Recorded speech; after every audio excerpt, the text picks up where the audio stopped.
Hey everyone, welcome back to my channel. আশা কৰোঁ আপোনালোক ভালে কুশলে আছে আমাৰো ভালেই আজি ব্লগ ষ্টাৰ্ট কৰিম বুলি ভাবিছিলোঁ মৰ্নিংতে কিন্তু আজি 1 মে ইলেকশ্যনৰ ৰিজাল্ট দিব সো ইমানকে সময় নহল কিন্তু এতিয়া দুপৰীয়া হ'ল দুপৰীয়া লাঞ্চ বনাও আৰু কি বনাম তাকে দেখো মানে দুটা ধুনীয়া ৰেচিপি লৈ আহিছো আজি ভিডিঅ'টোত একো ব্লগ শক লৈ অহা নাই কি লৈ আহিছো সেইটো আপোনালোকে বনাই থাকোতে গম পাই যাব সো বলক দেৰি নকৰাকৈ ভিডিঅ'টো আৰম্ভ কৰোঁ আজি ৰেচিপি হল মানিমুনি ভাজিম মানে কেৰাহীটো অলৰেডি জুই দি দিলো আৰু তেলো দি দিয়া হল খেয়া দেখাবলৈ নহলে ছোৱালী দিগদাৰ লগাই আছিল যে আৰু ইয়া পিয়াজ দিলো আদা হালধি দিলো তাৰ পিছত মানে নিমখ দিলো ইয়াত বেলেগ একো নিদিও বাস ফ্ৰাই হয় এটো ইয়াত মানিমুনি দি দিম ইয়া দেখিছেনে আৰু ইয়াত নহৰু আদা সৰু কুটি দিছো থেতালি দিয়া নাই আৰু আলু সৰুকে মিহিকে কুটি দিছো ইয়াত এইখিনি মানিমুনি এতিয়া গুটেখিনি তেলত দি দিম আৰু জুইটো নুমাই থৈ দিম অঙঠাতে ভাজিম ধুনীয়াকৈ লৰাই বগৰাই ভাজি থাকিম আৰু এটা কথা ইয়াতে কৈ দিওঁ আজি ৰেচিপিটো একদম পেটৰ কাৰণে খুব ভাল হ'ব মানে আপোনাক বনাই খালি জানে আপোনাক সকলোকে জানে মানিমুনি ৰস ৰাতিপুৱা খালি পেটত খালে খুব ভাল হয় কিন্তু সকলো মানুহে খাব নোৱাৰে ন মানে মই নিজে খাব নোৱাৰো খাই ভাল নাপাওঁ কিন্তু এনেকে যদি ভাজি খায় তেতিয়া খায়ও ভাল লাগে আৰু পেটতো একো অপকাৰ নকৰে সো ট্ৰাই কৰি চাব এয়া মানিমুনি ভাজি অলমোস্ট হৈয়ে গৈছে আৰু জুইত বনাইছো কাৰণে অলপ ধোঁৱা হৈ আছে যে সেইকাৰণে আপোনালোকে ধৰিব পৰা নাই ভালকে তে নমাই দেখুৱাই লওঁ এয়া মানিমুনি ভাজি হৈ গ'ল বেছি সময় নালাগে ভাজোতে খুব বেছি 10 মিনিট তেতিয়া হৈ যায় এয়া দেখিছেনে হৈ গ'ল আৰু এতিয়া যাওঁ আমাৰ সেকেন্ড ৰেচিপিলে সেইটো পেটৰ কাৰণে খুব ভাল কি ৰেচিপি হয় দেখুৱাইছো বলক কেৰাহী অলৰেডি জুইত দি দিয়া হৈছে আৰু কেৰাহী গৰম হোৱাৰ পিছত তেল দি দিছো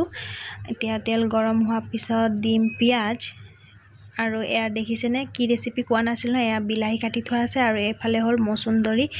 আৰু বটুৱা মানে গুটে গাঁৱলীয়া খাদ্য আৰু আপোনালোকে জানে মসুন্দৰী পেটৰ কাৰণে খুব ভাল ঠাণ্ডা কৰে পেটটো সেইকাৰণে খাব লাগে আপোনালোকক হেয়া কওঁতে মই ইয়াত কি দিলো কবই পাহৰি গলো নিমখ হালধি দিলো বিলাহী দিলো আৰু বিলাহী শুকোৱা আগে এইখিনি দি মানে বিলাহী শুকাবলৈ নিদিওঁ বিলাহী যাতে খাকৰ লগত একেলগে শুকাওক সেইকাৰণে একেলগে দি পেলাই এতিয়া ধুনীয়াকৈ ভাজিম ইয়াৰ নিজৰ মানে শাক ভাজিলে জানে পানী ওলাই সো ইয়াত পানী নিদিওঁ নিজে পানী যেতিয়া ওলাই যাব তেতিয়া শুকাই যাব তেতিয়াহে পানী দিম এতিয়া এটা ধুনীয়াকৈ মানে মিক্স কৰি লওঁ তাৰ পিছত ঢাকি থৈ দিম অলপ টাইমৰ কাৰণে চাই থাকক ভিডিঅ'টো আপোনালোকে আৰু ইয়াতে এটা কথা কৈ লওঁ কোনোবা যদি মোৰ চেনেলত নতুনকৈ আহিছে তেনেহলে সাবস্ক্ৰাইব কৰি থৈ যাবলৈ নাপাহৰিব আৰু লাইক শেয়াৰ আৰু কমেন্ট কৰিব এয়া দেখিছেনে কি ধুনীয়াকৈ পানীটো ওলাই আছে আৰু অলমোস্ট শুকায়ও গৈছে ক'ব পাৰি এতিয়া অকমান নাঢাকাকে এনেকে লৰাই থাকিম যাতে যিমান পানী বাকি থাকি গৈছে সেইখিনি গুটেখিনি সম্পূৰ্ণকৈ শুকাই লওক আৰু বিলাহী অকমান এনেকে ভাঙিও দিম তেতিয়া মানে কি হয় বিলাহী গুটা হৈ নাথাকে এতিয়া ইয়াত দিলো মই গৰম পানী দিব ঠাণ্ডা পানী দিলে আপোনালোকে টেষ্ট নাপাব গৰম পানী জুখত দি দিব ইয়াত মই বনাইছো 4 জনৰ জুখাই সো ইয়াত দি দিছো আৰু ইয়াত দিম এটা ইন্টাৰেষ্টিং বস্তু কি ককচোন বাৰু এনেকা তৰকাৰীত কি দিয়ে বাৰু আপোনালোকে নিজে আইডিয়া কৰি চাওকচোন এতিয়া ইয়াত দিলো ধনিয়া দিয়াটো দেখাবলৈ নহল আৰু এতিয়া কি ইন্টাৰেষ্টিং বস্তুটো আপোনালোকে চাগে ভাবি গম পাইছে ইয়েস মাছ দিম ফ্ৰাই কৰা মাছ তেতিয়া খাই খুব ভাল লাগে আৰু এনেকা তৰকাৰী এনেকে খাই সবে জানে নহয় জানো ইয়াত মই দিছো 6 পিস মান মাছ ফ্ৰাই কৰা মাছ আৰু